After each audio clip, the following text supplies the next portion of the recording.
मेळघाटातून अनेक खोऱ्यातून हिवाळ्यात केसराचा पाऊस पडे. विशेषतः तेव्हा राय मुनिया फुललेला असे, रान चमेली बहरलेली असे. त्याचबरोबर कडखा, केकड व आरंगा या वृक्षांनाही फुलोरा आलेला. या सर्व फुलांचे परागकण हवेत उंच उडत आणि त्याचे ढग बनत.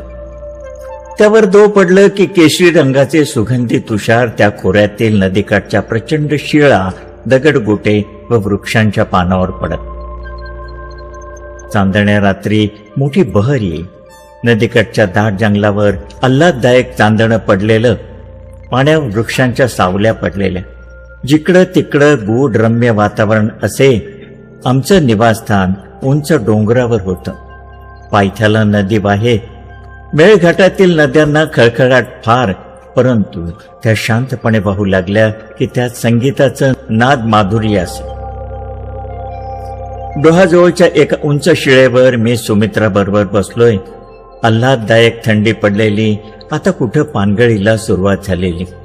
पानं आता सोन्यासारखी पिवळी दिसतात. चांदण्यात तर ती आणखीनच सुंदर दिसतात. रान चमेलीचा सुगंध दरवळत होता.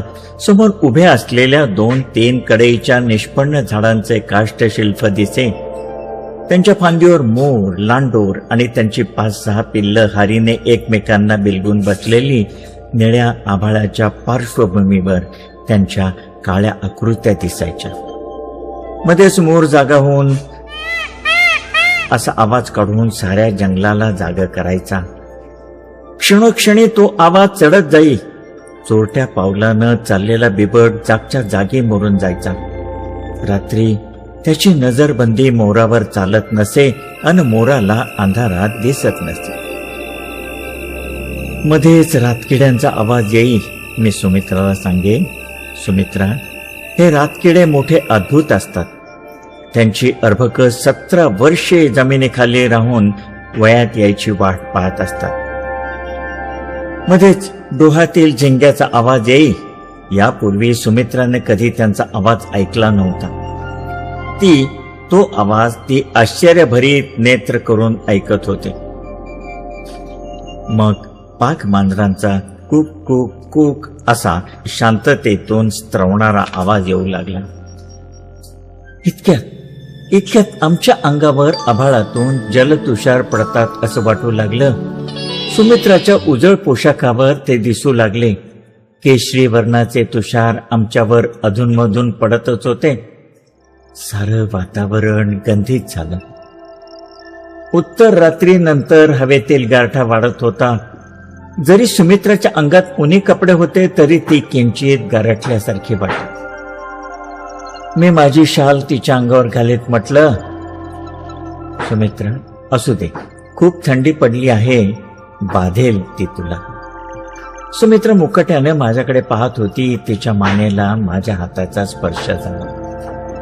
नंतर ती माझ्या हातात हात घालून वनमार्गानं वाटचाल करू लागली. आता वृक्षांच्या पानापानातून दवांचे थेंब टप टप जमिनीवर पडत असल्याचा जंगलभर आवाज येत होता. आम्ही यापूर्वी पावसात उलेचिंब झालो होतो. फुलांचा वर्षाव आमच्यावर झाला होता. गवतातील पाऊल वाट्याने जाताना आमचे कपडे दवाने भिजले होते. एखाद्या धबधब्याजवळ उभे असताना त्याच्या तुषारानं पुलकित झालो होतो. सकाळ सायंकाळची कोवळी उन्हं आम्ही अंगावर घेतली होती. चांदणात न्हालो होतो. पण आजचा हा अनुभव अपूर्व होता.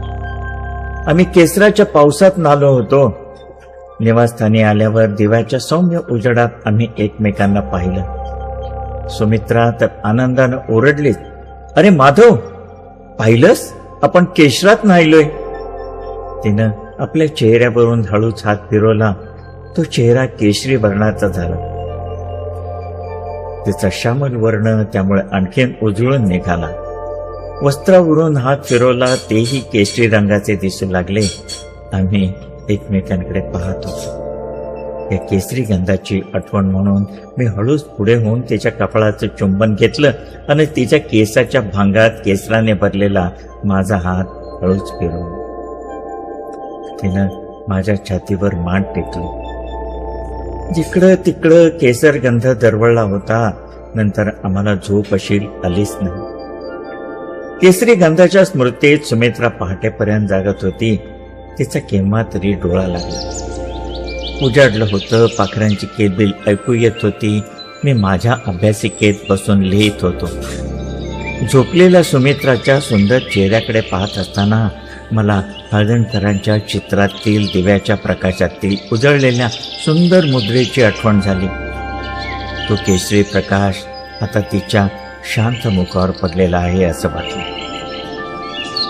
केसरी गंधाच्या आठवणी मनात घेऊनच मी माझ्या रोजच्या कामाला लागलो.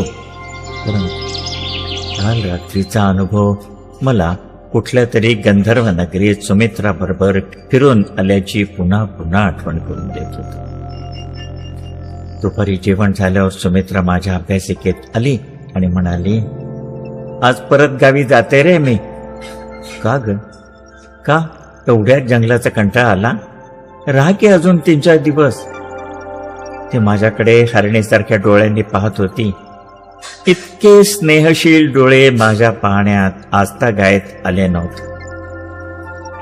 ती माझ्याकडे पाहतच होती. इतक्यात टचकन त्यातून 2 टपोरी आसवे ओघळले. सुमित्रा, अगं हे काय? अरे, मी रडत नाही. मग हे आनंदाचे अश्रू आहेत. मी हळूच माझ्या बोटांनी ती आसव पुसली. ती म्हणाली, केशरी रंगानं रंगलेली तुझी शाल स्मृती केशरी गंधाची म्हणून बरोबर घेऊन जाणार आहे. ती जपून ठेवणार आहे मोरपंखासारखी.